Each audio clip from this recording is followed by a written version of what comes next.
Jadi tidak perlu lama-lama lagi, ini video yang kalian tunggu. 20 pertanyaan yang paling sering ditanyakan terkait dengan beasiswa S1 YTB. Kenalin, aku Fahruki Waris, saat ini sedang menjalani program beasiswa master di Kocaeli University Turki. Di video kali ini aku bersama... Halo, aku Syafir Ismail. Saat ini sedang menempuh pendidikan S1 jurusan Ilmu Ekonomi di Kocaeli University Turki melalui program beasiswa YTB atau yang lebih sering dikenal dengan Turkey Study. Apakah yang saat ini sedang duduk di bangku SMA kelas 3 bisa daftar beasiswa YTB di bulan Januari ini? Bisa banget, karena aku juga daftar beasiswa YTB ini saat duduk di bangku SMA kelas 3. Nah, biasanya kan anak SMA kelas 3 itu belum punya ijazah ataupun transkrip nilai.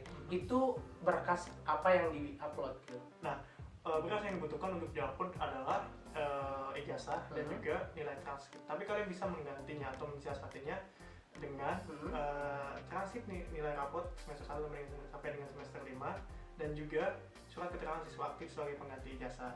Terkait dengan transkrip nilai raport dari semester 1 sampai semester terakhir itu buat sendiri atau ada fasilitas yang diberikan oleh pihak sekolah? Dulu aku buat sendiri dan waktu itu nggak dikasih fasilitas, tapi tetap meminta persetujuan dari sekolah juga gitu, legalisir juga tetap.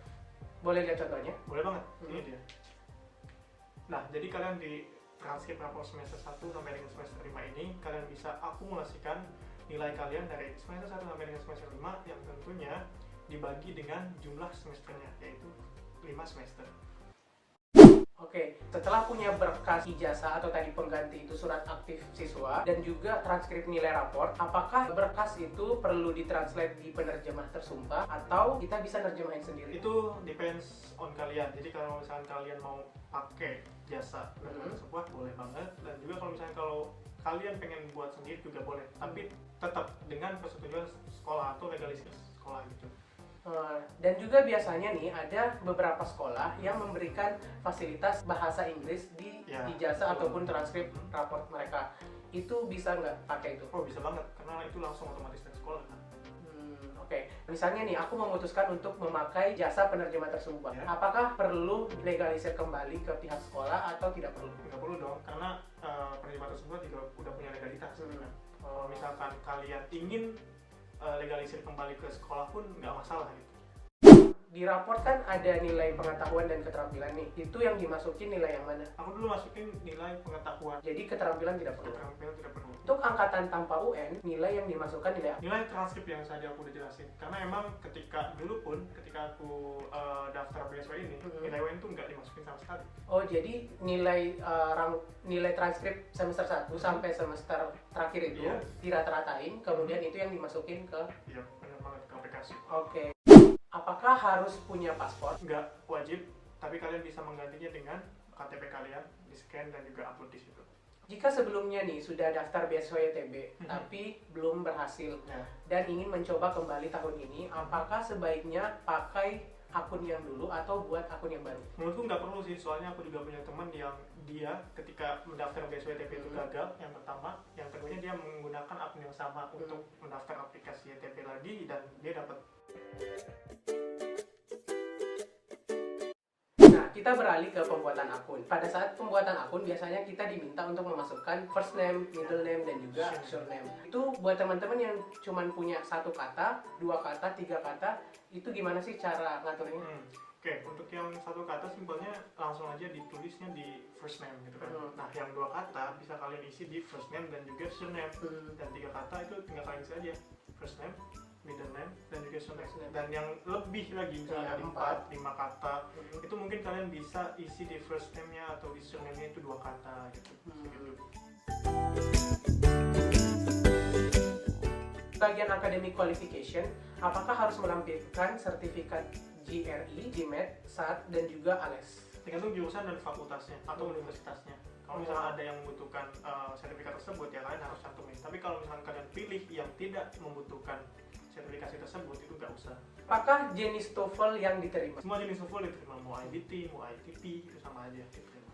Bagian pekerjaan orang tua nih biasanya masih bingung. Ada yang nanya kayak gini, misalnya orang tua aku seorang wira swasta, itu pilihannya apa sih Kak? Kayak gitu.